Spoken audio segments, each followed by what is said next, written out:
dañuy partager avec beaucoup de modestie quoi voilà et puis li tax ñuy wax aussi du ëpp fit wala ëpp xam-xam wala dàq wax c'est juste que la situation du Sénégal moom laay wax daf ñu war a pousser à chacun de nous mu am benn taxawaay boo xam il faut que nga am ko quoi mooy il faut que nga wax il faut que ngay xalaat il faut que ngay jëf quoi voilà parce que doy na waar trop. ñaa ngi dégg tey dama ñëw pour en fait compléter un peu benn analyse boo xam ça fait un moment maa ngi koy def mooy que tout ce qui est en train de se passer au Sénégal lépp lii xew ni yëpp voilà moi je pense que tout est politique encore une fois tout est politique yaa ngi dégg li tax ma koy wax mooy même si boo xoolee ci affaire coronavirus bi nos autorités nous ont ramené dans une guerre contre la faim mais Sénégal faim def fa mës a am ça c'est pour dire que même problématique yi ñuy jéem a soulever sax pour nëbb ñoom politique bi ñuy def ci suuf sax c'est des problématiques yoo xamante ni c'est des problèmes existentiels yoo xamante Sénégalais ñu ngi koy dund tous les jours en fait xam nga man dama fi defoon benn vidéo ne leen Macky Sall c'est pas un homme d'État c'est une autorité étatique Macky Sall c'est pas un homme d'État c'est une autorité étatique Macky Sall c'est un accident dans l'histoire politique du Sénégal yaa ngi dégg Macky Sall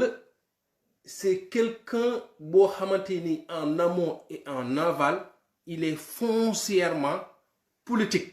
mais bu ñuy wax politique mais c'est au sens politicien du terme maanaam politicien rek moom la Macky di dox Macky ba mu falee premier jour ba tey ji yàlla ji lépp lu muy def bépp taxawaay bu mu am Sénégal rek mooy naka laay def ba des ci nguur gi naka laay def ba dëgëral sama pouvoir da gis nga am njiit bu fekkente ne yow sa seule préoccupation c'est de dire comment maintenir le pouvoir nag c'est le souci dinañ ma ne c'est le souci de tous les régimes mais pour maintenir le pouvoir li ñu nangu mooy c'est de répondre juste aux aspirations des peuples yi nga xam ñoom ñoo la jox pouvoir bi même boo mënul def lépp sax ni ngay maintenir le pouvoir mooy les résultats yi ngay joxe en termes d'impact sur le vécu quotidien des populations en fait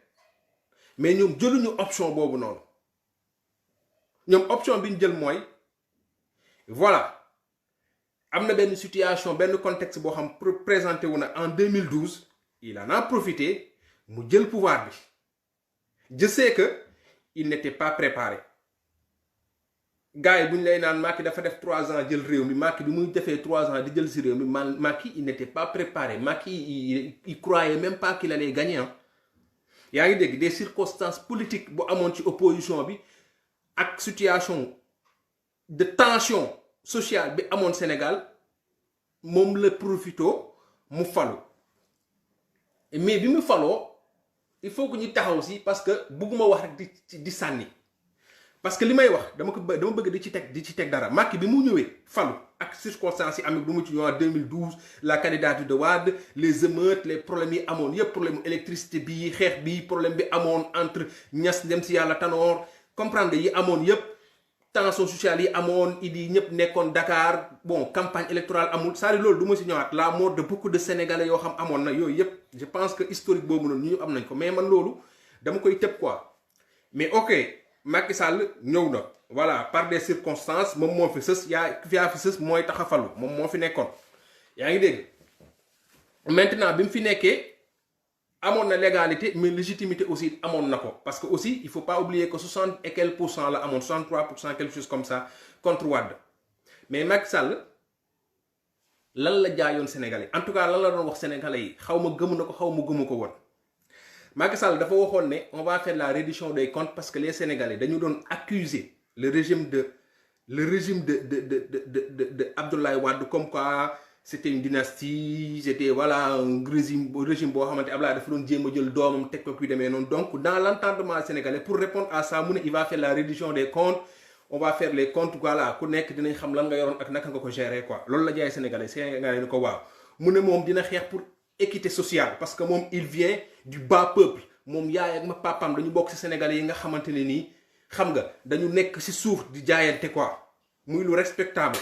comprendre nga mu ne il va lutter contre le chômage mu jël jeunes yi ak femmes yi mettre leen au devant de sa politique léegi loolu boo ko xoolee dafay nekk lu rafet dafay nekk lu jekk dafay nekk loo xamante dafay neex a jaay quoi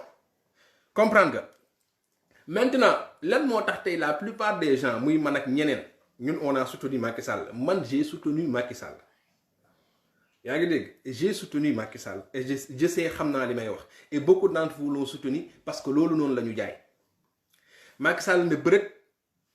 ñëw indi affaire reddition des comptes automatiquement mu song Karim Wade pour won Sénégalais voilà man li ma doon wax ak discours yi mu fi defoon naa defe naa Pape Alé Niang teg na ko plusieurs fois la patrie avant le parti yooyu yëpp kërëb mu jublu ci côté justice bi jël Karim Wade xam nga commencé di def affaire yooyu noonu quoi xam nga côté social bi mu ñëw xaw a maîtriser prix yi tu vois ce que j'ai en fait au début tu sentais que le gars là ce qu'il avait vendu moom la nekk di def quoi comprendre nga mais après tey boo defee jëlee recul nga def analyse bi en fait tu te rends compte que le gars tout ce qu'il avait fait même les actes qu'il a posés au début Sénégalais yi du ko doon saluer sax c'est aujourd'hui que tu te rends compte que le gars tout ce qu'il faisait en fait il y avait rien d'autre que de la politique en fait il y avait rien d'autre que un combat politique en fait boo jëlee ci reddition des comptes yi xoolal Macky Sall ni mu tëralee CREI bi mu ko ubbee kan la ci jàpp naka la jàpp ci yenn circonstance la ko tëjee prison naka la ko génnee naka la sa yàlla wax jooju nga ñëw tey mu laaloon côté chômage bi femmes yi ak jeunes yi lan la ci def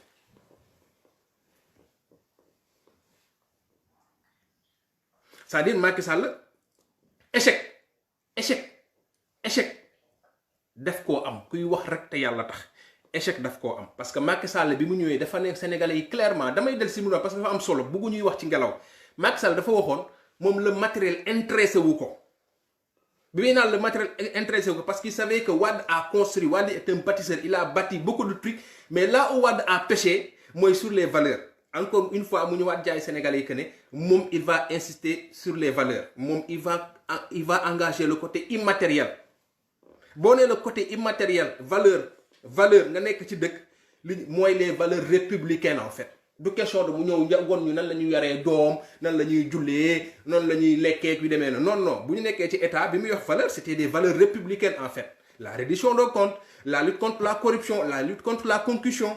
comprendre nga tabax Sénégal boo xamante ne nii dafay dëgëral institution yi loolu rek ñu dégg de mooy assemblée nationale boo xamante ni dafa autonome dafa indépendant ñu am benn justice boo xam aussi dafa indépendant ñu am un pouvoir exécutif boo xam dafa nekk à côté ñu dëgëral institution yi loolu moom mooy defaraat valeurs yi bu ñu quand tu es dans un état bu ñu la nee da ngay defaraat valeurs yi du nga defar nit ñi nga defar citoyen yi la du nga defar doomu nit ñi parent bu ne yaa yar sa doom comprendre nga nit ñi ñoo xam nu ñuy gérer seen diine donc foofu doon on parlait de valeurs républicaines dans un état comprendre nga Macky loolu la ñu jaayoon mais bu ngeen xoolee tey le résultat mooy loolu defu ci dara daf cee def pire ba pare nag perpétuer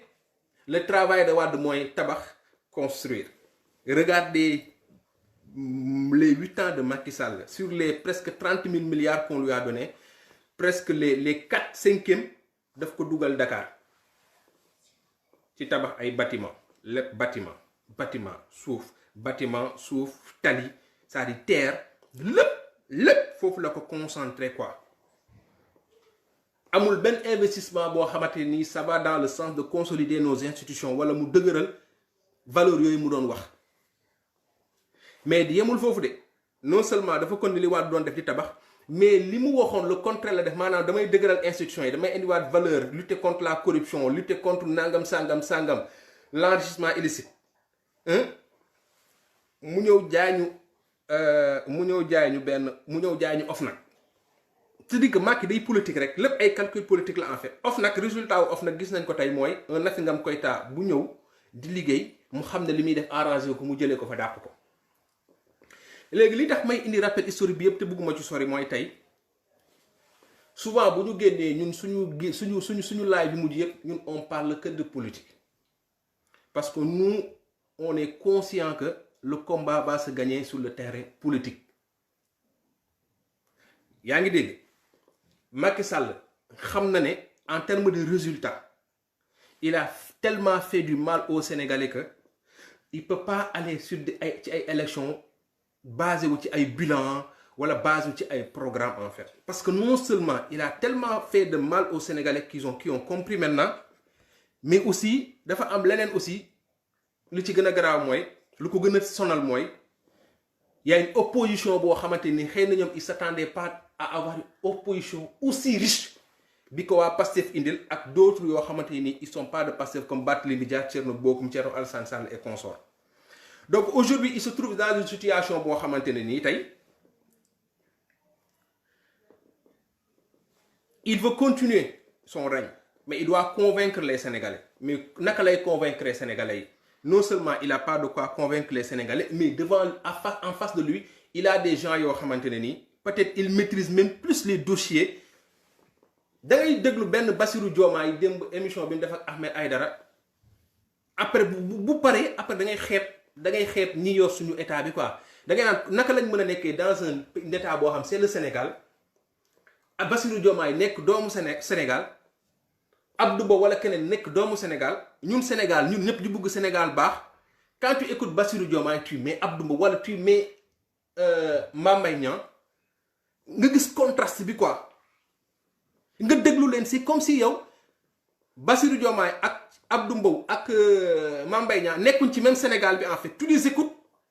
même nga jàng nga ñàkk jàng tu les écoutes mais tu sens une différence bu énorme en fait.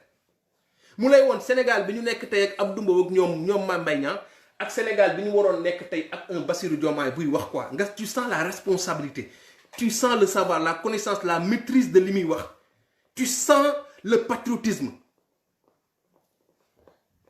Mais tu sens en même temps l'indignation car tu sens que le gars là il a mal. Et ce qui me ramène au fait que tey Sénégalais il faut que ñu yeewu te il faut que ñu yeewu force. Macky Sall ci projet politique bi mu yor xam nga mooy lan Macky Sall ñëw na élection présidentielle mu jël Karim Wade tëxëñ ko def ko lu ko neex dugal ko ci prison. Kilifa diine yaa ngi Sénégal, kilifa aada yaa ngi Sénégal, les intellectuels sont au Sénégal, les professeurs ñu ngi Sénégal, la justice mi ngi Sénégal, Assemblée nationale mu ngi Sénégal, lépp mu ngi Sénégal, opposition mi ngi Sénégal.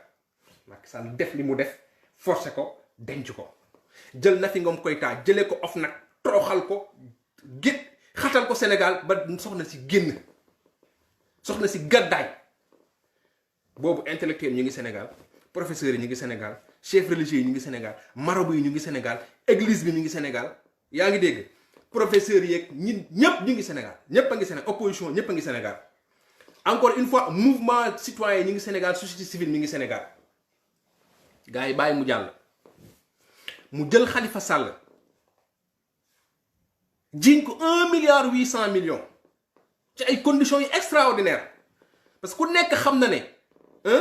boo demee si suñu mairie yi c'est l'état qui décaisse,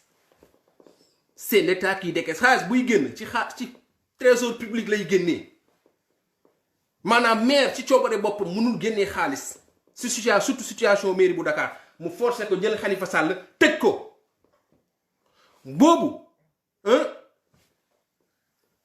suñu chef religieux yi Tidiane Mouride Laayeen ak ñëpp suñu kilifa diine ñu ngi Sénégal, kilifa aada yi ñu ngi Sénégal, église bi mi ngi Sénégal, opposition mi ngi Sénégal, toutes les composantes de la société ñu ngi Sénégal, les intellectuels, les professeurs ñëpp, les mouvements religieux, les mouvements culturels, tout le monde, les mouvements de jeunesse, les Y'en a marre, tout le monde ñëpp a ngi Sénégal. Macky Sall def li mu def tëj ko dem na sax ba ne ay ñoñam puisque jël naa sax waa ji denc ko xanaa ngeen war a mën a gagner Dakar maanaam nëbb tootul sax ne daf ko denc nëbb ko jant bi.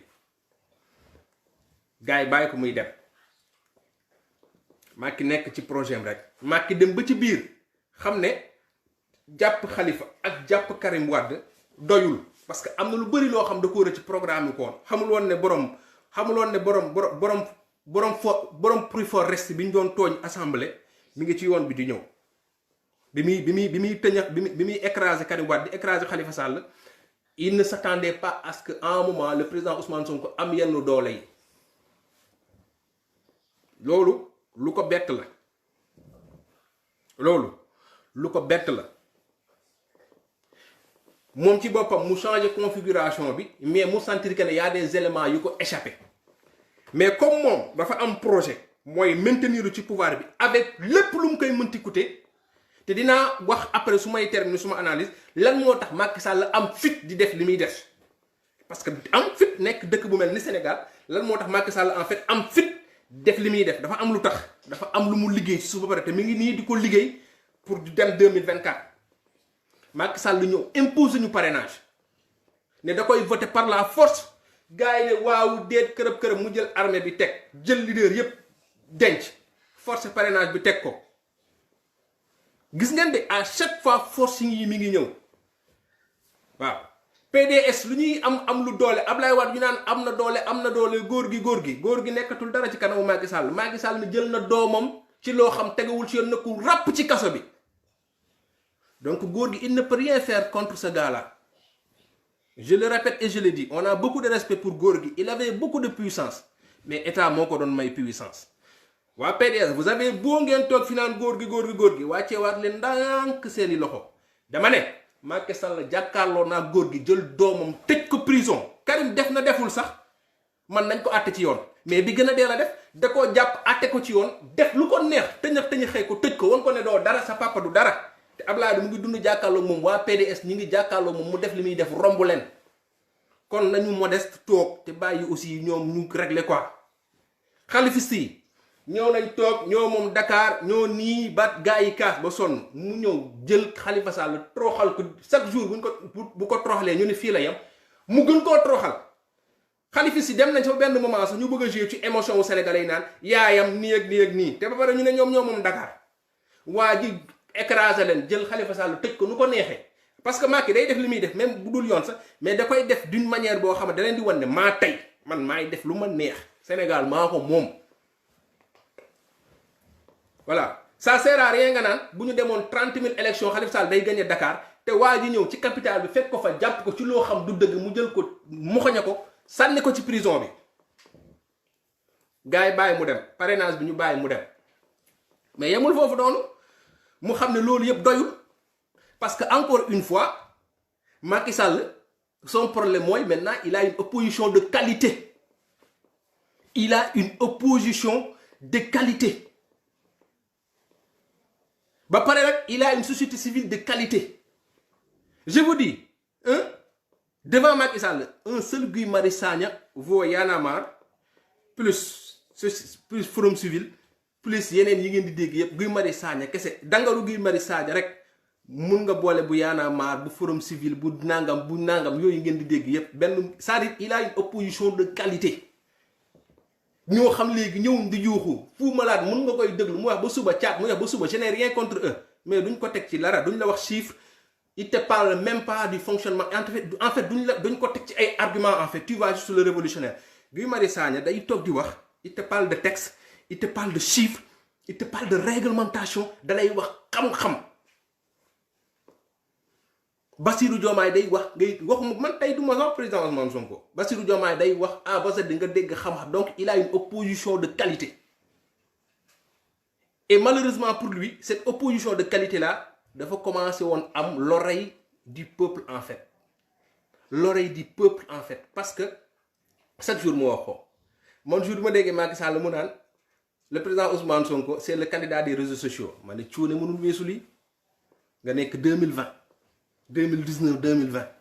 ngay jiñ sa opposant le candidat des réseaux sociaux loolu mooy yow yaa fi ne moo tax suñu gars yi man c'est-à-dire Donald Trump sax léegi bàyyi na les médias classés mu ngi ci réseaux sociaux yi tous les candidats des réseaux sociaux dans ces dernières années là ils ont dañu écrasé seeni adversaires mooy le président Ousmane Sonko mooy le candidat des réseaux ba pare dellu si ne leen aller dans les réseaux sociaux pour tontu leen mais bi mu demee ba xam ne tey cette situation bi ma def nii teg naa lépp tëj naa Karim tëj naa diw maîtriser naa secteur bi yépp léegi mën naa dem élection yàlla indil ko nag plus fort reste boobu nag yàlla indil ko benn plus fort reste kañ doon toone plus fort reste naan ko 30 000 voix nga am ñëw taxaw ci kanamam nag ba bu demee ba jàkk sax si vous vous souvenez bien def na fi benn voyage en France boobu ñu ngi xool ci naka la ñuy gérer Ousmane Sonko génneel ko ay sujet def ñëpp mettre ñëpp sur lui, la presse même des hommes religieux sur lui pour écraser ko mais rien à faire. Ouais, ils ont dit mais maintenant le problème moi il faut que ñu def forcing mais pour ñu def forcing le problème c'est que le gars il faut que mu bokk Ousmane Sonko il fallait mu bokk il savait que def élection sans Ousmane Sonko ça va en fait pour ñaar boo ko defee ils ne savent pas les lendemains parce que boobu parce que am na solo buñ ko boolewul tey ci parrainage bi qu'est-ce qui peut se passer derrière parce que seen sàcc bi waruloon ànd ak coow mais deuxièmement puisqu'ils étaient sûrs et certains qu'ils allaient dañuy sàcc ils ont déjà manipulé les chiffres ils se sont dit on va le mettre quand même pour légitimer suñu victoire dañ koy dugal ci biir élection bi man ñaari option yi laa gis parce que gagné bi moom leeroon na Macky bi muy dem élection boobu xam nañ day gagné yaa ngi dégg mais dafa am lu xew ci élection yi loo xamante ni il faut que ñu taxaw nag di ci def analyse mooy juste avant élection yi ak juste pendant et juste après élection yi Idrissa Seck bu ngeen xoolee 1 an avant élection yi il n'existait plus politiquement dañ ko reye woon rey ko ba mu dee ba pare moom mu teg ci def ay bêtises bàkka màkka gars yi écarté ko effacé ko Idrissa Seck bokkuloon ci benn course am na sax ñu doon wax il est mort politiquement léegi nag li gars yi bàyyi xel mooy ñun dañu jékki-jékki rek média bi idi télé yi rajo idi débat yi idi gars yi fabriqué ñu benn Idrissa Seck bu baax bu rafet te kenn xamul sur quelle base la ban sortie Idrissa Seck wala ban fait wala benn position bu populaire bu Idrissa Seck la def wala ban exploit la Idrissa Seck def avant élection yi ba ñu war a mën a xëy rek ne waaw idée goog parce que il fallait mettre quelqu'un entre le président Macky Sall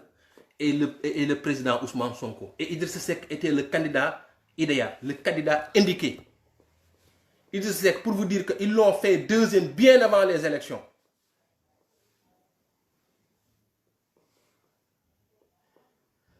Dieng Diakha ma tontu le vite fait continuer j'ai jamais dit que Karim n'a rien fait j'ai dit les conditions yi ñu ko yóbboo ci yoon moo jaarul yoon en fait ñun ci ay principe la ñu nekk par principe man loolu laay wax quoi nit bu reyee nit sax dafa am nu ñu koy àttee ça man foofu laay wax quoi c'est-à-dire les conditions yi ñu àttee Karim Wade moo jaarul yoon mais def na wala def loolu justice moo ko doon xeex mais conditions yi ñu ko àttee moo jaarul yoon quoi donc j'ai jamais dit moi je défends personne j'ai juste dit que par principe les conditions yi ñu jugé Karim Wade jaarul yoon CREI bi jaarul yoon quoi c'est-à-dire man foofu laay waxee quoi maintenant pour continuer ci li ma doon wax mooy avant ñoo dem élection il fallait forcément mettre quelqu'un entre le président Macky Sall ak le président Ousmane Sonko et Idrissa Seck c'était le candidat idéal quoi donc ils nous ont vendu un Idrissa Seck deuxième bien avant les élections mais naka lañ ko concrétiser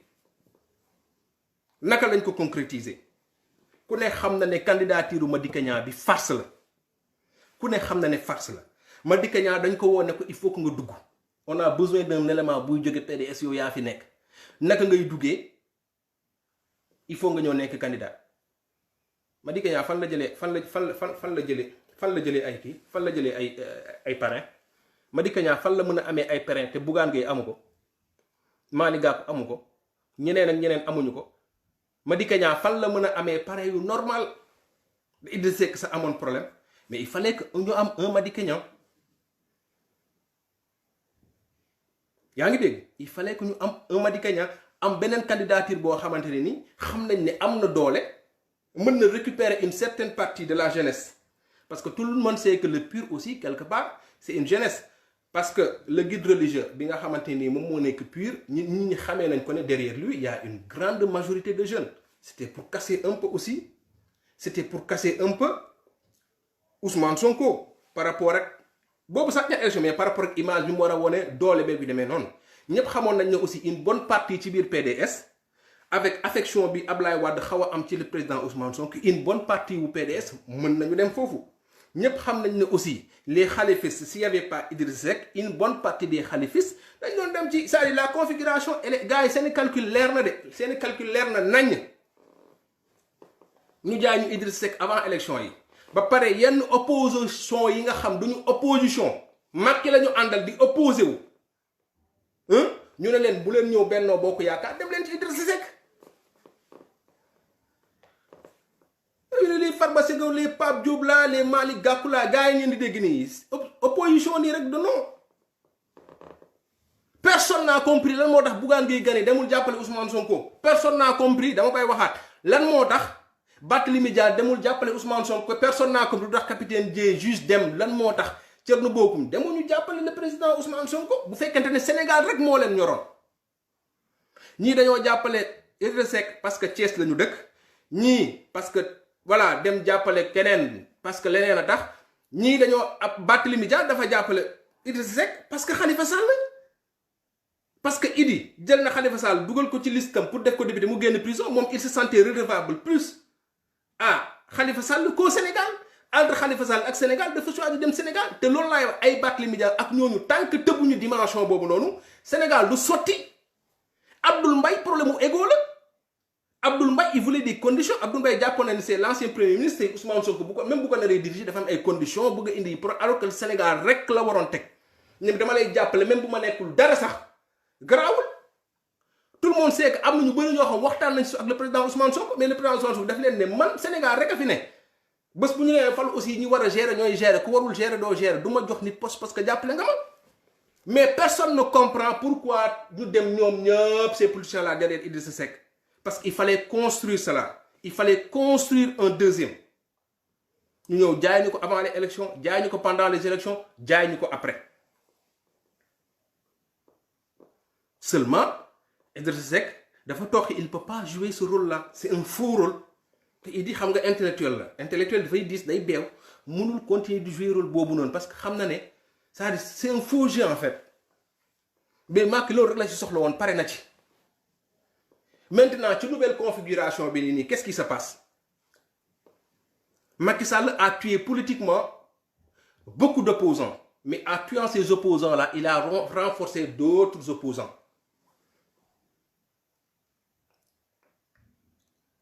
bi mu sàccee élection yi ba mu leer ba ñu bëri comprendre dël bi ay Barthélémy Dias ay maire yi nga xam nañ fichier wu daaf bi comprendre dël bi ak opposition yu bëri waa parce que aussi yeewu ci yu bëri mu pare gagné gars yi na ko doxalal Macky xam na ci élection locale lañ jëm moom calculé wul après gérer de moom dina gérer du ko neexee dina def projet yu ko neex forcé terre la bëgg terre lay def BRT la bëgg BRT loolu Macky newul Macky li mu bëgg a def Sénégal lay def kenn mënu ci dara mais moom son problème mooy politiquement à chaque fois naka la fiy toogee léegi mu xam ne bu demee élection locale dina perte mairie yu bari dina perte te am na nu muy demee élection locale bu parce que sàcc élection locale c'est assez compliqué quand même yaa ngi dégg parce que foofu noonu c'est au niveau local mu xam ne bu demee élection locale non seulement élection locale yooyu dina wane que ne élection présidentielle yi jaarul yoon mais il va perdre beaucoup de localité parce que moom Macky c'est un singleton bariwul ñu ko war ñoo xam am nañ doole tey bu ñu jëloon doole état yëpp jox ko Abdou Mbow Thiès Abdou Mbow mënul gagner sax xoolal këram Thiès bay gagner quartier problème boobu la am nooloo ko dal ci ay Mame Mbaye Niang keneen c'est des gens yoo xam ne nit ñi bëgguñu leen donc moom il est hors de question moom muy dem élection locale mu ñëw jaay gars yi dialogue encore une fois avec la complicité de la presse et une partie de l'opposition mu jaay gars yi dialogue au nom de quoi mu ne on va dialoguer ci biir dialogue bi il fait exprès dugal 16 xaw ma ñaata point mais ci biir point yi mu dugal ci point yoo xamante ni ba àdduna di tukki xam na ne duñ ci juboo mu tànn kan ki nga xam moo gën a malhonnête intellectuellement dans l'histoire politique du Sénégal mu jël Serigne Mbacké Ndiaye dugal ko jiital ko ci dialogue boobu koo xam rusul dara maanaam koo xam maanaam kooku amul lu muy jomb vous rappelez amul lu muy jomb mu jël ko jiital ko ci dialogue bi ne ko demal nga dialoguer il faut prendre du temps toog leen rek ngeen dialogue ba pare nag pour encore une fois mu nax sénégalais yi mu ñëw def discours ne lépp loo xam nangu nañ ko ci dialogue bi rek dama koy exécuter boobu xam na ne gars yi du ñu juboo wallahi boobu xam na ne gars yi du ñu juboo parce que ci biir y a des points yoo xam gars yi bu ñu ci doon waxtaan tey ba suba ak Serigne Mbacké Ndiaye du ñu juboo ñàkk juboo bi xam nga lan lay indi ñu ngi waxtaan 1 mois 2 mois d'accord nañ ci tel point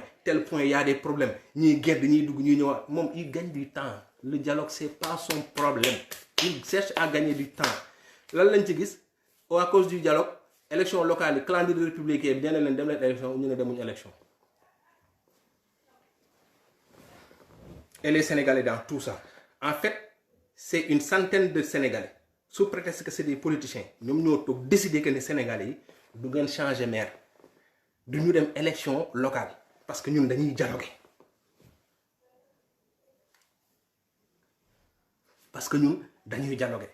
parce que l'objectif c'était de repousser les élections il faut pas que élection am parce que non seulement pareegul te il sait que bu demee dinañ ko laminer te il sait que defaat benn machine préfabriquer benn machine buy dem sàcc élection locale yi ça va être très compliqué ñu dugal ay points yu compliqué dugal yu yomb yoo xam ne duñ ci juboo dugal yeneen yu compliqué yoo xam ne duñ ci mës a juboo dem jël Serigne Mbacké Ndiaye dugal ko ci dialogue bi ba pare ne leen lu ngeen nangu man dinaa ko d'accord ñu dem ba ci biir ñu xam ne élection yi jege na Aly Ngouille Ndiaye génn rejeté ko bi mu ko rejeté ñu rejeté ko joxewuñu dara si vous vous rappelez man damay tracer histoire pour ñu xam gars yi naka la ñuy foye parce que li ma leen di wax nii ba tey c'est une centaine de Sénégalais mun naa di politiciens mais je dis que c'est des Sénégalais comme ñun bokku réew mi comme ñun ba tey ñoom ñooy décider les 15 millions et quelques de Sénégalais ñoom rien ne leur concerne ñoom ñooy toog ñoom ñooy décider et si vous vous rappelez bien le président Ousmane Sonko encore une fois ci cohérence am dafa ne participer wul ci dialogue moom mi ngi ci dialogue politique ñu yónni yenn presse yi nga xam ils sont de mauvaise foi ñuy jaxase xelu nit ñi ci rajo ak télé yi naan Ousmane Sonko day sóob rek mais Adjuma Sow mu ngi ci dialogue bi ay fen la Adjuma Sow nekkul ci dialogue national bi Adjuma Sow ci dialogue politique bi la ne dialogue politique mooy naka la ñuy defaree fichier électoral bi naka la ñuy organiser élection loolu parti politique bu sérieux bu normal bu ne daf ciy bokk loolu dialogue boobu moo mës a am Sénégal loolu moo mës a indi consensus bi nga xam Kéba Mbaye defoon na ko ñeneen def ko pour ñu dem ci élection wu jàmm loolu pour yàq ci xelu nit ñi sax jëm nañ ni parce que dafa bokk parce que mosul bokk ci dialogue national mu organiser dialogue national pour buux élection locale yi léegi buux na élection locale yi Aly Ngouille Ndiaye ñoo ne buux na ko gars yi xaw a teg tuuti pression mu ñëw indi date nañu vers mars avril mai xaw ma 2021 boobu ñu ngi koy repousser pour xool am temps organiser leneen luy mën a tax ñu pousse ko ba 2022 ci élection législative yi far nag corona ñëw Macky Sall yéeyaay lii laa doon xaar parce que xam naa ne leneen lu ma fiy mën doon làkkati Bassirou Diomaye génnee ko Guy Marius Sagna génnee ko le président Ousmane Sonko génnee ko parce que booy Pastef dañoo ñaw Barthélémy Dias dafa ñaw ñeneen ñi dañoo ñaw dañu ko génnee mais comme corona bi ñëw na léegi damay def une pierre deux coups mooy damay boole léegi local bi boole législatif bi yépp ma yóbbu ko 2024 te dinaa leen wax lu tax xool leen ni Macky di gérer corona bi tant que yow toogoo ci position wu gis nga li may wax nii ku ci nekk na def exercice bi ku ci nekk na jël esprit rek mu jàpp ne Macky dafa bëgg a dem 2024 ni muy gérer corona bi c'est pour utiliser ko pour aj élection yi di nga gis affaire bi day leer nañ sa kanam nga xool décision yi muy jël maanaam ay décision jaabajo la décision yi nii lay def nii day yéeg di wàcc day yéeg di wàcc day yéeg di wàcc gars yi naan cohérence moo ko tey moo gën a xam li muy def Macky moo gën a xam li muy def la preuve le sous-préfet de Dakar jël na décision ne dañuy tëj marché yi ku ne xam na ne sous-préfet de Dakar il est sous la tutelle du ministre de l'Intérieur Aly Ngouille Ndiaye Aly Ngouille Ndiaye il travaille directement avec Macky Sall parce que Macky Sall moom moo supprimer le poste de premier ministre pour ne dafa bëgg a fast track il va travailler directement avec les ministres moo ko wax ñun waxuñu ko ça veut dire que toutes les décisions yi nga xam ministres yi ñoo koy jël c'est en étroite collaboration c'est en collaboration directe sax avec le président Macky Sall donc man li ma wax inventé wu ma ko mu jël ñoom Aly Ngouille Ndiaye dugal leen présidence de la République léegi c'est la présidence de la République et les ministères nii la ñuy liggéey maanaam le président mooy décider wax directement le ministre exécute et pourtant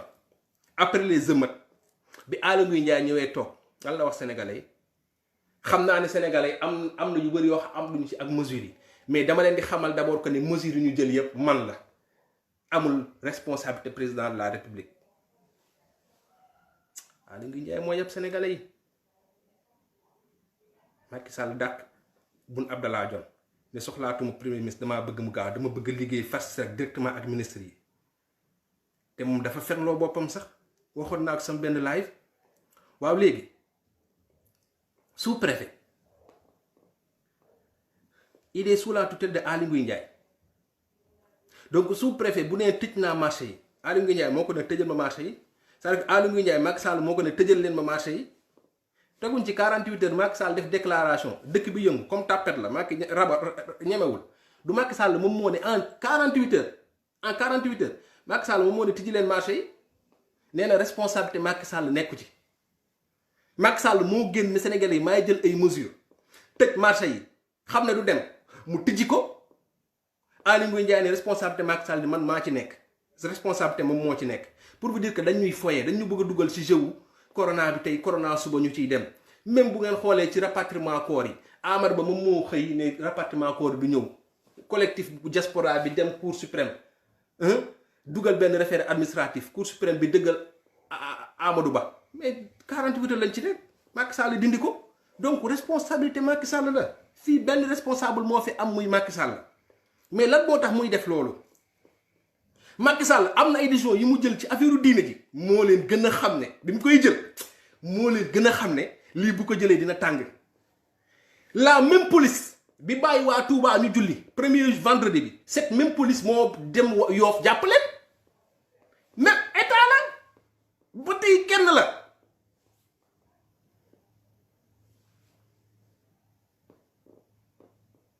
ñu décider ci côté test yi il pouvait ñëw jox ñoom le sénégalais là docteur nu mu tuddati sax le docteur la sénégalais Mbuub jox ñeneen ñuy def ay test pour affaire yi gën a gaaw mais arrangé wu leen il faut que corona bi des Sénégal parce que élection législative 2022 yi la Macky di calculer warul am te gis nga Barthélémy Dias toog na waat ko man wax naa ko samay vidéo billahi il faut mu am benn circonstance bu exceptionnelle pour élection am Sénégal fii ba 2024 ñu ñëw ci test yi mu ne leen tester leen le moins de personnes mais système boobu pour ñu protéger ko ils nous ont vendu benn système moo tax mënuñu woon continuer di juboo ak médecins yi xam nga lan lañ ñu jaay dañ ñu ne ils vont faire un dépistage ciblé maanaam échantillon yooyu ngeen di dégg ñu naan testé nañ 100 personnes échantillon bi ñoom ils font pas de dépistage actif dépistage bu passif la ñuy def maanaam population bi ñu jël il fallait que ñu am base de travail mais techniquement base de travail bi lan la bu ñu déggee ne nit am na dañuy dem jël sa famille dem ci hôpital ba mu demoon jël ñun ña fa nekk ñooñu la ñu wooye les cas suivis cas contact ñoom ñooy seen base de données bi ñuy liggéeyee moom mooy population bi ñuy liggéeyee ci yooñu la ñuy testé te ñooñu boo jëlee population boo ko jëlee comme échantillon sur la population globale du Sénégal parce que à partir du moment où cas communautaire génn na un peu partout dans le pays amatul pertinence nga des ci population wu cas suivi yooyu kese di fa def say test amatul pertinence à partir du moment où tu as des cas communautaires un peu partout dans le pays mais amatul pertinence yow nga jël say cas suivi boo xam motul 50 000 sénégalais sur 16 millions de sénégalais ça veut dire que corona bi li muy toog Sénégal ba tey depuis le 2 mars ba tey sur la population globale ñoom yi nga xam moom moo constitué seen base de données fi ñuy jëlee ñi feebar 50 000 lañ motuñu 50 000 dégg naa ko ñuy wax problème mu 43 000 et quelque xaw ma ñaata maanaam ba corona bi nekkee Sénégal peut-être ça fait plus de 3 mois tous les tests ci Sénégal def mi ngi ko def sur une population de 50 000 cas suivis ak cas contact léegi si on se prend à ce jeu-là kañ ba fan lañ jëm dinañ jeexal 2020 jeexal 2021 bu 2021 di jégg si avant 2022 di dugg si assemblée nationale bi mu jëlaat ay affaires yu ko neex jëlaat ay état d'urgence prolongé waat xool calendrier électoral bi kan lañ waroon dem élection législative ñu ne non élection mënul am on repousse tout et je vous le dis c'est une seule préoccupation la preuve si bu doon corona kese moo leen di tiital personne ne comprend li xew ci éducation bi enseignants yi ñu jël yóbbu leen un peu partout dans le Sénégal. C'est pour encore une fois, même corona bi bu demoon bay fay sax c'est pour encore une fois di ko tasaare ci dëkk bi. Corona bi il faut que mu des Sénégal loolu Macky Sall moo leen ko gën a xam il faut que corona bi des Sénégal dafa jël ay semblant de mesures pour Sénégal yi serrer seen ceinture mais arrangé wu leen parce que bi ñuy génnee 1000 milliards yi bi 1000 milliards yi génnee mënoon nañu indi aide bi ba aide bi tege ñu jël un système Orange Money boo xam si aide bi di dem Sénégalais bu ne à partir du moment où réglé nañ lépp en collaboration avec les municipalités maanaam instant bi Barthélémy Dias bu ñu jëlee kaaw moo fen di joxe moom aide yi dafa waroon nekk au même moment que état instant bi muy joxe au même moment que tous les maires du Sénégal instant bi ñu joxe seen aide dafa waroon nekk au même moment que état bi buy joxe parce que nag gis nga mairie ci état la bokk de gis nga état décentralisation la ak déconcentration décentralisation mooy tout ce qui est maire président conseil régional conseil départemental ak yooyu déconcentration moom mooy tout ce qui est préfet sous-préfet gouverneur gis nga si la machine étatique avait bien marché ñun au même moment ñu ne on va partir ba lépp tegee ñu xam ne ceeb bi ñëw na lépp ñëw na diwlin bi ñëw na même bu dee loolu lañ koy kiyee wala au pire sax ñu ne xaalis bi ñëw na ñu ne ok avec la collaboration de tous les maires ñu ne maintenant puisque tout est en place tout le dispositif est en place on va confiner les Sénégalais pour 15 jours wala pour 3 semaines rek lépp demandoo lépp yeggandoo Sénégalais yi toogandoo ñoom ñëpp 3 semaines ñu tëj virus bi noonu la état di fonctionner et c'était possible ils l'ont pas fait mais ils ont préféré créer un chaos maire bu ne na demal boppam aide bi dem na yeggul yegg ñoom ñoo ko def affaire yéex aide ceeb bi bu ñu ko waroon distribuer ci benn 2 semaines ñu xëcc ko 3 mois 4 mois pour gagner du temps après c'est-à-dire gis nga ñoom li ñuy def yépp c'est pour tirer les choses en longueur en fait parce que ils sont dans l'esprit politicien en fait ils sont dans l'esprit politicien en fait mais defuñu loolu mënoon nañ ko def benn opération bu situé ci mënoon nañ même sénégalais yi li ñuy wax sénégalais yi informé nag ou pas mënoon lañ leen confiner benn 2-3 semaines bi corona bi ñëwee ñu dagg propagation bi après ñu xool naka la ñuy defee un déconfinement maintenant au sortir de ces 2-3 semaines ñu xool nan la ñuy defee parce que tey même bu ñu nee mënuñu confiner sénégalais yi parce que secteur formel sénégalais ñuy xëy di am di liggéey mais sénégalais yi bu ñu defoon dispositif normal comme état de manière générale ni muy organisé woo bu ñu ko defoon dinañ mën a jox sénégalais yi loo xam dañ ko mën a toogee 2 semaines 3 semaines seen kër yi après ñu def un déconfinement progressif profitoo ci pour gérer yu bari mais ils l'ont pas fait xam nga ce qu'il a fait je vais profiter de ce corona là nga xam ñu ngi ci yeneen sujet pour gën a dëgëral affaire yi wax naa ko ci sama benn émission ma leen bu Aïssata Tall bi moo siw Macky dafay dooleel ñi meroon gedd dem ak ñi bëggoon dugg si jox na Aïssata Tall jox na Moussa Sy jox na Aliou xawmal gaañ boobu nekkoon PDS ñoo feeñ mi ngi jox ñeneen ci suuf te yamul ci ñoom de mi ngi dëgëral ay imam di dëgëral ay bàjjanu gox di dëgëral ay chef de village di dëgëral ay hommes religieux di dëgëral ay hommes d'affaires di gën a dëgëral ay intellectuels Macky dina miine dëkk bi xoolal fépp lay miine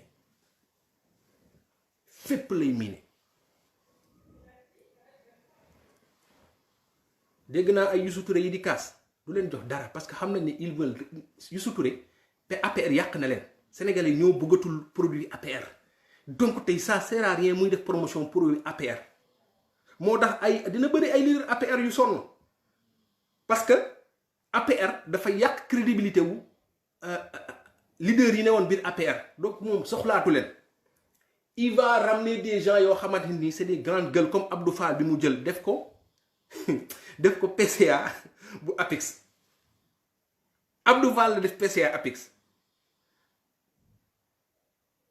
jël Moussa Sy def ko PCA wu port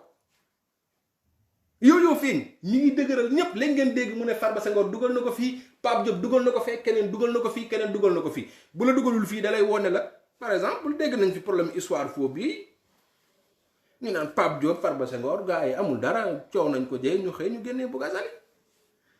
dafa soxla Bougazelli ci combat bi da koy génne force kenn mënu ci dara parce que mi ngi dëgëral parce que xam na ni ci li mu dem forcing lay doon te il a besoin de protection bi nag mooy ni ñuy wooyee kilifa Sénégal c'est des hommes d'affaires c'est des hommes religieux fi mu toll nii dina miiner aussi le côté religieux gis nga bu ci paree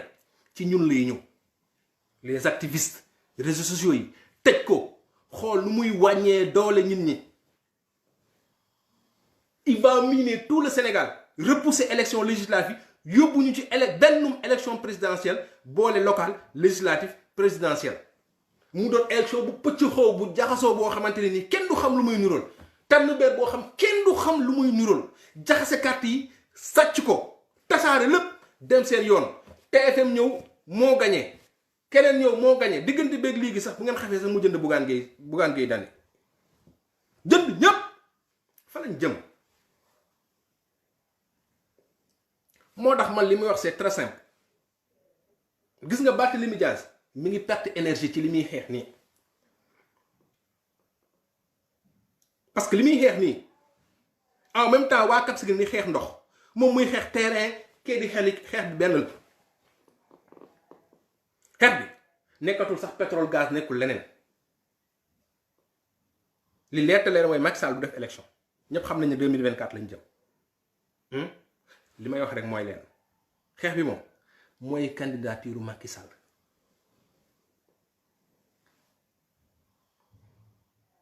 vous pensez que le mot d'ordre bi ñu joxe à l'APR c'est pas le moment mais ça doit interpeller les gens pourquoi même Sori Kaba bi waxoon ne mënul nekk ñëw keroog barki démb bu ñëw naa ñu c'est pas le moment ils veulent pas qu'on discute du mandat parce que c'est gênant dafay yàq seen projet pas du mandat baal leen ma de la candidature pas du mandat de la candidature ils veulent pas qu'on discute de la candidature moo tax xoolal ñun ñu koy jaay c'est pas le moment dinañ ci waxtaan buñ ci yeggee caaf xam na wallahi buñ ci yeggee caaf xam na donc gis nga il faut pas que ñu éparpiller wu gis nga tous moo tax ma ne la tous ces gens là qui veulent que Macky Sall parte les politiciens comme les autres ils savent ce qu'il faut faire la seule chose à faire du côté politique mooy c'est de continuer le dialogue politique pour fichier électoral bi tey mu teel a leer tey benn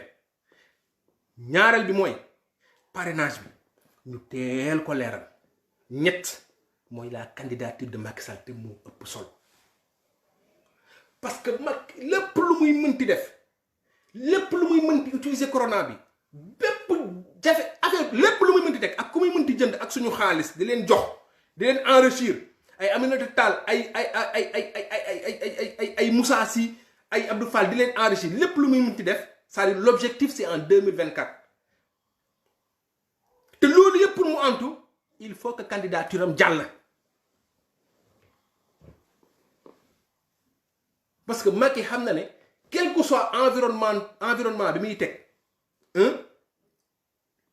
pour un vote populaire sur président Ousmane Sonko wala keneen ku dul moom bañ a jàll il faut que moom mu nekk candidat pour ñu xam que ne sax voilà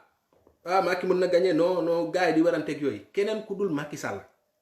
boo ko tegee ci kanamu président Ousmane Sonko jiixa jaaxa du fa am président Ousmane Sonko da koy faxas amul Amadou Ba Youssou Ndour rek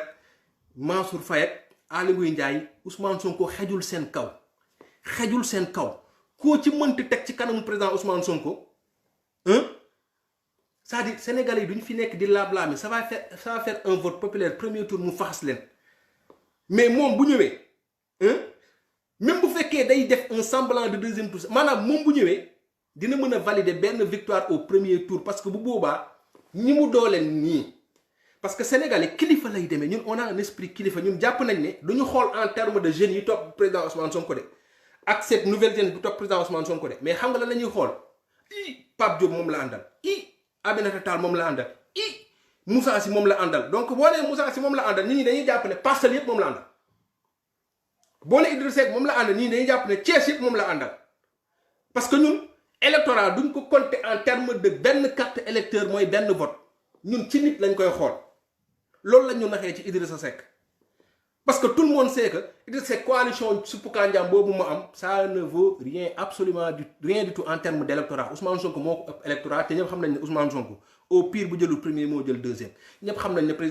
présidentiel bi passé c'était un deuxième tour entre Macky Sall ak le président Ousmane Sonko pour ne pas dire benn tour le président Ousmane Sonko moo ko gagné. ñu xam na ne en termes d'électorat le président Pastef mooy premier parti au Sénégal premier parti au Sénégal premier parti waxuma coalition parti au Sénégal loolu ku ne xam na ko.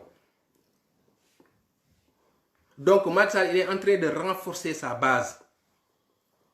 mi ngi dëgëral au moment où Sénégalais yi ñu ngi ci corona bi ñu ngi leen di naan dem leen ci corona bi jënd TFM di leen takkaloo sax ay masques ci seen i programme ñuy jouer seen i comédie ces crétins là di jouer ay film quoi di takk ay masques fii di def yu kenn xamul bëgg dugal nit ñi ci benn contexte corona ngeen xool seen campagne bi raxas di tolal nit ñi def nañ ñu ngi sax créer ay émission ak ay Ndoye Bane pour ñuy dem Sénégal bëgg ñu ngi sax di créer ay émission ci loo xam peut-être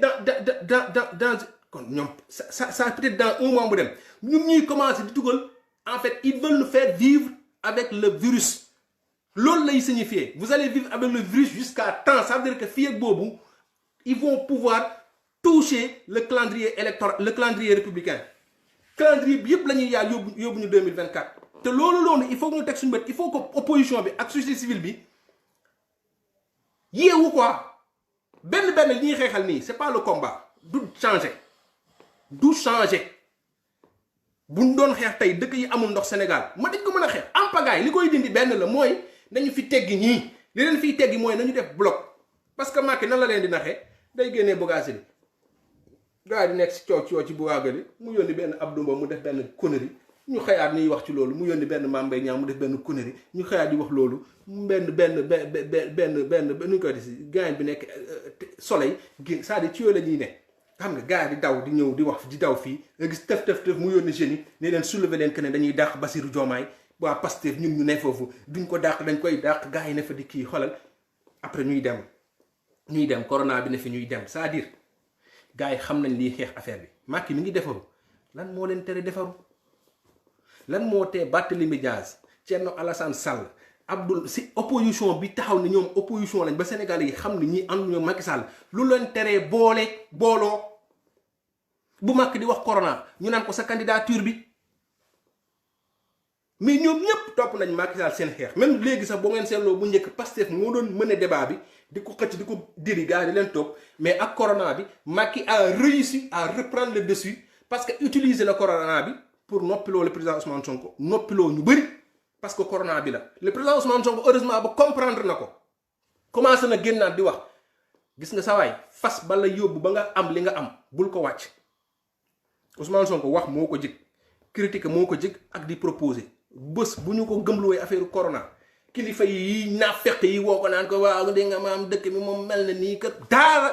bés bu duggee ci gaam boobu noonu gaam bi dana leen defar affaire lu leer laa la te fa lañ bëgg dem ak ñun man sama problème mooy pourquoi ces gens-là ne se regroupent pas vous pensez que problème mu littoral bi moom mooy tax Macky Sall lu jóge problème mu littoral bi depuis quand ñu ngi koy xeex Sénégalais yi gis nañ ko tout le monde sait que littoral bi ñu ngi koy ñu bëgg ñu dugal ci problème mu littoral fii on a un problème global boo xam dañ ko war a lijjanti loolu la gars yi bëgg jël Barthélémy Dias di ko perte loo temps ci benn affaire jël Khalifa Sall noppiloo ko pour kenn xamul raison yi Karim Wade non seulement ñemewul ñëw même def benn vidéo wax ak sénégalais yi sax il est même pas foutu de le faire ce gars-là on est au 21e siècle xanaa doo ma ne dañ koo tere sax mu connecté WhatsApp wala mu dem YouTube def vidéo après c'est waa PDS ñii dañuy foy Sénégal quoi waa PDS bu ko toog fi dañu tànkal dañu sonal quoi naan ñu Karim il faut respecter ce pays là ñun dañu dépasser ay nit di jaamu ay homme providence balaa ngeen koo xam rek Ousmane Sonko def erreur wala mu def lu mu warul def maa koy njëkk a fiir romb ko nekk ci leneen sama lijjantewuma nit mais Sénégal mooy dëkk boo xam da ngay gis ñu invité benn DG sax nga gis yenn boju yi mu jël jox leen ay poste ay contrat 6 mois ñoom ñooy nekk ci commentaire yi bravo DG bien dit DG bonne analyse DG da ngay rus sax merci DG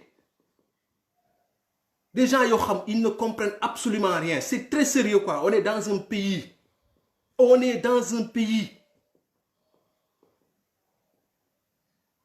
bu nit di poser loo xam du njëriñu Sénégal yaa ngi ciy gaañ sénégalais yaa ngi ciy rey ay sénégalais jàppal ne ay sénégalais ñu ngi ciy torox di ci faatu quoi.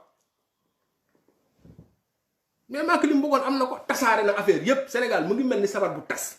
bu subaa booy yi mixa yi ñee ngay cakatu internet bi Ousmane Sonko Barthélémy Dias kii fii c'est-à-dire loolu moo leen arrangé corona bi ñii diine ji ñii saaga nañ kii saagawul Abdou Karim Gueye Guy Marius Sagna xolal yónni ay nit ñu dem ne dañuy xeex ak waa FRAPP pour ñu génnee un débat FRAPP entre les jeunes di c'est-à-dire yooyu la ñuy def ñoo ko tey xam nga sa Demba laa dañ koo yónni sa couillon laa c'est-à-dire yooyu c'est-à-dire dañu oyofal état dañuy foye nit ñi quoi dañuy foye après yow da ngay am lu la métti parce que da ngay xam ne ñii dañuy foye dañuy fowe nekkuñu ci état bu sérieux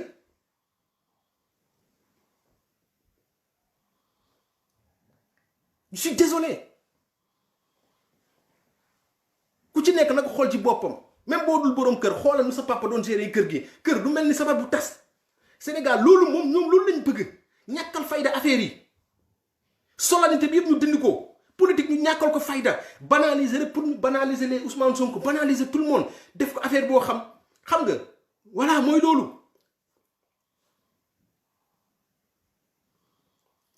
tey kii vous dit que le dossier bi ñuy génnee ci littoral bi ku vous dit que tayuñu ko kii vous dit que c'est pas pour mettre une pression sur certains hommes religieux pour def loo leen li ñu bëgg mun nañ ko xalaat ci angle boobu kii vous le dit. Barthélémy Dias li muy def nii kii te di nga gars yi tayuñu ko parce que affaire bi fu maa tay la Barthélémy Dias gënul xam texte gars yi Ousmane Sonko gënul xam texte gars yi gënuñ ñu xam texte yi la constitution ku ne mën na ko lire qui vous dit que Macky Sall tayu ko et qui vous dit que Macky tayul pour dem ne leen def leen lu gën a flagrant gor leen mamel bi pour ñëpp gis ko gars yi coow ci qui vous dit que dañu soxlawuñu ay affaire yoo xam ñuy woote seen bopp kilifa diine dañ cee dugg ñu yëngal dossier yi pour am ci ñoom lu ñu bëgg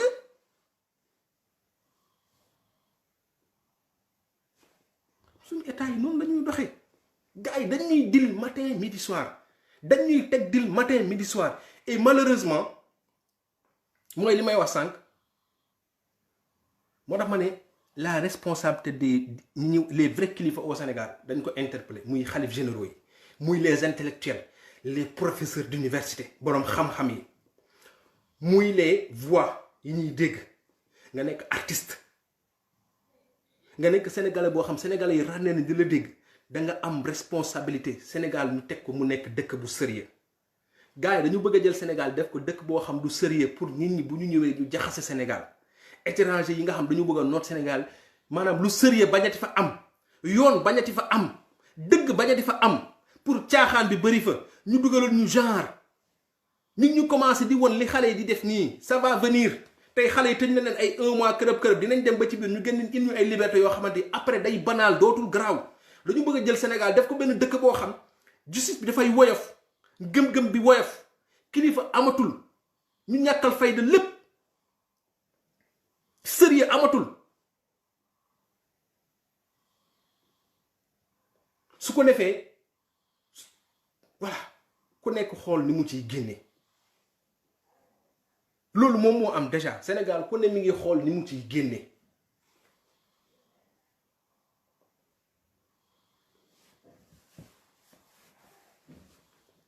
élection c'est un rendez-vous politique nag c'est tous les jours moo tax activistes yi dañu war a regrouper wu pas regrouper wu nag pour di wax ci c'est-à-dire bu may naan regrouper wu mooy ñu am benn objectif di bañ di disperser wu politiciens opposants yi nga xam c'est des vrais opposants contre ce système là il est temps qu'ils se regroupent tey kenn mënul comprendre Ousmane Sonko nekk nii juste dem nekk na le Mamadou xawma lan Diallo Abdoul Mbaye ak Thierno Alassane Seck nekk nii tey kenn mënul comprendre loolu quoi peut-être que la faute c'est le président Ousmane Sonko je sais pas mais kenn mënul comprendre loolu kenn mënul comprendre tey un jeune comme Barthélémy Dias taxaw nii Guy Marius Sagna taxaw ne Thierno Bocoum taxaw nii bu ñëwee télé naan oui sama doomu day Guy Marius Sagna sama doomu day Barthélémy arrêtez ça sénégalais yi newatuñ ci loolu bariwu leen booloo leen amuñu 10 000 Guy Marius Sagna amuñu 10 000 Barthélémy Diaz amuñu 2 président Ousmane Sonko amuñu ñaaru Thierno Alassane Sall duñu booloo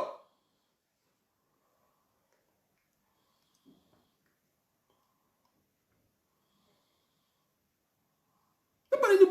bëgg a gagné combat bi waaye ñu ne non ñu ngi ci front xawma lan opposition bi pour affaire élection bi kenn war a def benn front commun bu ngande woo ci activistes yi woo ci tout le monde benn front moom moo war a am Sénégal muy front contre la candidature de Macky Sall la non candidature de Macky Sall moom mooy redistribuer les cartes moom mooy tegaat affaire yi ci raay bi